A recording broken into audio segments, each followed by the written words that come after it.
পহেলা বৈশাখ বা 31st night উদযাপন করা এটা কোনো অবস্থাতেই মুসলমানদের জন্য হালাল নয়, মুসলমানদের জন্য জায়েজ নয়। 31st নাইট বা পহেলা বৈশাখ উদযাপনের যেই নীতিমালা, এটা বহু আগ থেকে ভারতীয় হিন্দুদের থেকে চলে আসছে আমাদের কাছে। আজ মুসলমান বিধর্মীদের সাথে তাল মিলিয়ে পহেলা বৈশাখ উদযাপন করে, এটা কোনো অবস্থাতেই মুসলমানদের জন্য জায়েজ নয়।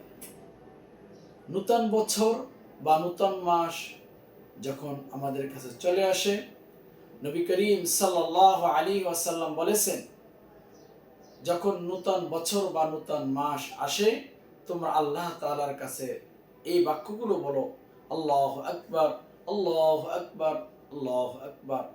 সে আল্লাহ যিনি আমাদেরকে নূতন বছর, নূতন মাস দান করেছেন, সে আল্লাহ তাআলার কাছে আমরা চেয়ে নেব, আল্লাহুম্মা ইল্লাহু ওয়া আলাইনা বিল ইউমনি ওয়াল ঈমান।